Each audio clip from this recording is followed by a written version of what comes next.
everyone, I'm Fernanda, or you can just call me Chimmy. I'm sure most of us know what the series Strawberry Shortcake is, and if not, you've definitely seen it at least once. Strawberry Shortcake is a media franchise that originated from greeting cards published by American Greetings and illustrated by Barbie Sargent. It was originally just known as Strawberry Girl but grew immensely in popularity and was later expanded, now created by Muriel Farian, which are the designs most people are familiar with, into more merchandise, new characters, and multiple series throughout the years starring Strawberry Shortcake and her friends. It's a very popular franchise and has gotten multiple reboots throughout the years. I may not be a fan of all of them, but still appreciate each adaptation since they play a role into her lore. If you want an even deeper dive on the Strawberry Shortcake franchise, I definitely recommend Sarah's video, a very deep dive into Strawberry Shortcake. For this video, I'm not redesigning a particular generation, and I'm more so approaching this as making my own version of these characters. All iterations are unique and have cute designs, and so I really wanted to do them justice. But to do that, I need to plan things out and organize my ideas, which I'll be doing using today's sponsor, Milanote. I'm no stranger to Milanote and absolutely love it. It's a great tool for organizing any creative projects you may have or are working on. There's many different ways you could use Milanote, like to help brainstorm ideas, make collages, or if you don't know where to start, you could take advantage of their built-in templates which can be used for all sorts of projects. One of my personal favorites that has come in handy recently is their storyboarding template. As the school semester's been going on, I've been having more animation projects, and so this template has been a huge help with that. It helps my ideas stay organized and are easily accessible. I can even write down a small description of each scene to help me stay on track. There's also so many more features you can try out though. If you have a project similar to the one I'm doing now that involves multiple characters, you can make a board for each one of them. And in order to keep them all nice and organized, you can make them as subboards so that although they have their own board, you can find them all in one place. That's what I did for their designs and actually discovered a small detail while making each board. After naming them, Milanote will automatically add an icon relating to the name you put down, which is just the cutest thing ever. I was so surprised when I saw each little fruit appear and absolutely love it. But moving on to the actual boards. In order to help me brainstorm ideas for these redesigns, I uploaded pictures of each iteration of the characters and some hair and clothing inspirations off of Pinterest. Milanote even has a feature that allows you to directly place a picture with its original link attached from where you found it. I think this is such a useful tool to help be able to look back at your sources, and it's one of my favorites. And speaking of sources, I attached links to each character's wiki page so that I could be well informed about them all. As someone who hasn't seen each iteration of Strawberry Shortcake, I wanted to stay as best informed as I could, and so by having the wiki easily accessible thanks to Milanote, it made things way easier for me.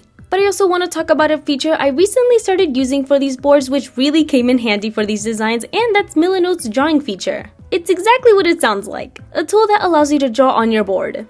I really wanted to be happy with these designs, and so taking inspiration from the outfits I had saved, I put my own spin on them to fit each respective character I'm designing. This made the character design process so much easier to do, plus Milanote's also not limited by device, so I was able to continue working on these even when I didn't have my iPad with me. It made it easier to stay productive since I could access my boards and work on them even if I was on the go. I honestly couldn't recommend Milanote enough, and so if you'd like to try it out for yourself to help with any creative project you're working on, Milanote is free with no time limit, so sign up for a free Milanote account using the link in the description. Thank you so much to Milanote for sponsoring this video, and now let's get back to the designs. First up, we have the girl herself, Strawberry Shortcake. My inspirations for her lean more towards a Y2K look, but I didn't just stick to that. I tried to incorporate strawberries as much as possible and also took notes from her other designs over the years. Just like the other characters, she's gone through a lot of changes over the years, but I'm sure that you've at least seen one of her designs more than once. I'm personally most familiar with her 2009 design since that's the show I grew up watching. I heard that it's not very liked nowadays because of the 3D animation and because of how similar their designs look, which I can totally understand. It does look like they just grabbed the same model and changed up a few things. And although it may just be the nostalgia talking, I still like that generation. Except for the berrykins. They look weird. Oh my god, what is that?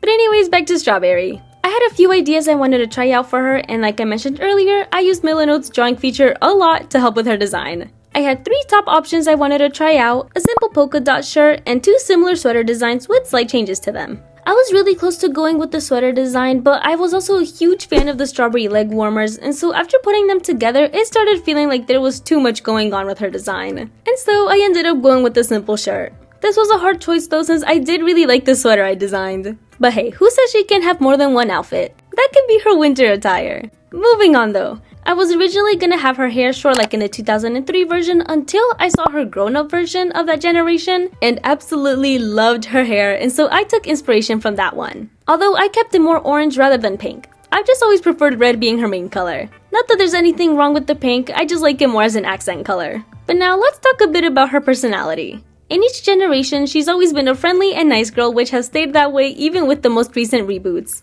Sometimes she's depicted as a kid or a teenager, but in my version, she's about 17 years old. She's also always been a baker. A lot of the other characters' quote-unquote jobs have changed, but I like that hers has always been consistent. And you might have noticed in the speed paint that I adjusted her proportions a bit. And that's because after drawing the other characters, she looked a bit too cartoony compared to them. Mainly her head was a bit bigger than the rest of the characters. I fixed it though and like how she turned out. Although I feel like she may have too many strawberry accessories. But it's okay, she's the main character so she gets a pass. Next we have Raspberry Tart, who is actually a character I didn't really care about until the 2021 reboot. My inspiration board for her focused on, again, Y2K inspired fashion, but with a more classy look to it. I even drew a rough idea on what I wanted her hair to look like, which was a huge help. It's inspired by her 2021 version, but for some reason I really wanted to include bangs. But back to what I was saying earlier, it's not like I didn't like her, she was just there. But yes, I did watch the 2021 reboot Burying the Big City for this video. If I'm being honest, I didn't think I'd like it, but I actually ended up finishing the first season and had a fun time watching it. The episodes aren't too long and the story itself isn't anything too complicated, but I still really enjoyed it, especially the characters. Raspberry and Bread Pudding being my favorites. And I actually really like what they did with her character in the reboot. She plays more of an antagonistic role in the show, and starts off as Strawberry's rival until they eventually become friends. I found their dynamic to be interesting and made for a cute character development moment for Raspberry. However, unlike Strawberry, her personality changes depending on what generation you're talking about. In the 1980s, she was unintentionally rude, speaking her mind without thinking, which could come across as mean.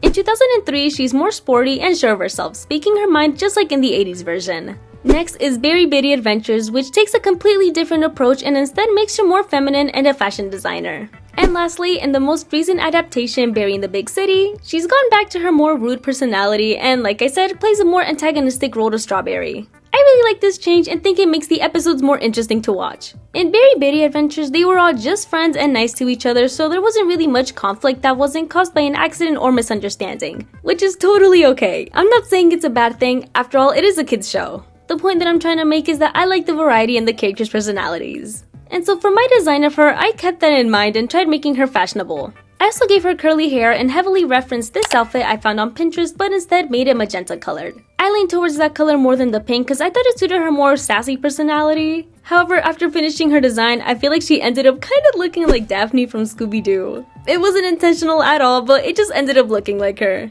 I also wish I could have incorporated more raspberries onto her design. I put it on her headband and boots, but I feel like I maybe could have done more with it. Either way, I really like how she turned out and think she looks so pretty. I love her. She also gives Rarity vibes to me, but that also may just be because they share a voice actor.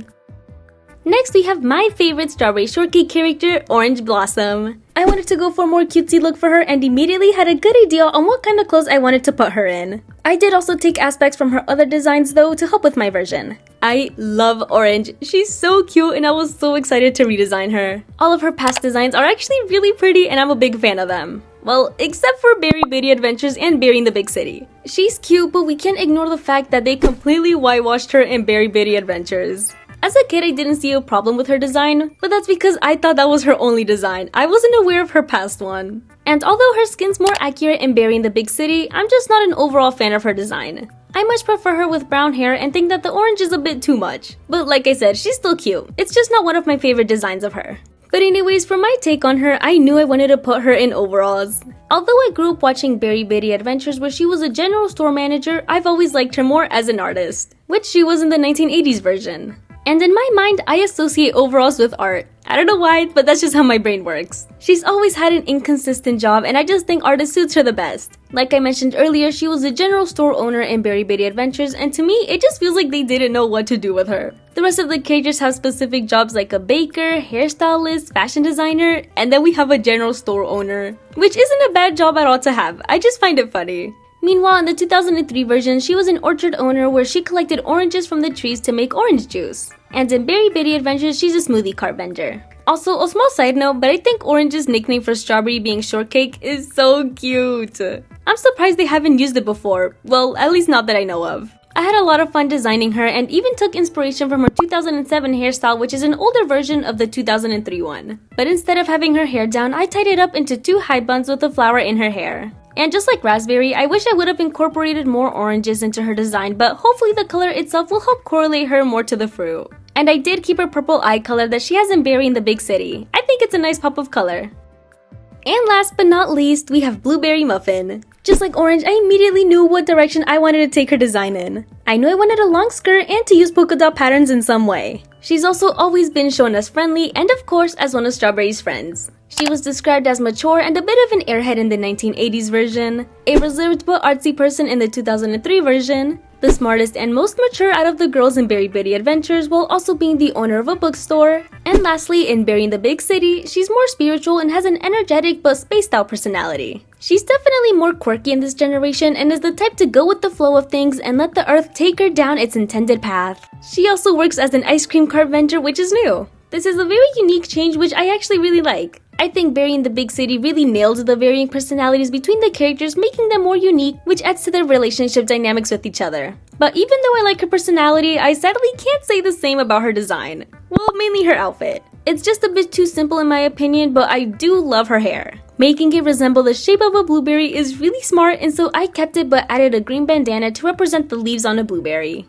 And as for her outfit, I wanted to use a polka dot pattern throughout her design, again to represent the blueberry shape. It used to be a common pattern she had in all her previous designs, and so I wonder why they didn't keep it for Berry in the Big City. Either way, I brought it back onto her skirt and think it looks cute. I also incorporated more browns into her design since her name is Blueberry Muffin. I was originally gonna make her hair brown and make her outfit more blue focused just like in the 2003 version, but I just couldn't pass on the opportunity to keep her blueberry shaped hair. However, I did kinda struggle with her design. I thought she was a bit plain compared to the others, and so I was trying to add anything to make her design more interesting. But in the end, I really like how she turned out. Her hair is definitely one of my favorite parts, and something I realized after finishing all these designs is that they're all tied together with the color green. It plays a small role into all of their outfits, which I think is really cute. And that's all of the Strawberry Shortcake characters I'm redesigning in this video. This is a nice trip down memory lane, and I learned a lot about the previous generations. Let me know what generation you grew up watching. This video was very inspired by Alpine Squib's video where he did the same thing, so I would definitely recommend you go watch it. It's amazing. This was actually supposed to come out earlier, but I was a little distracted by a certain game that came out recently.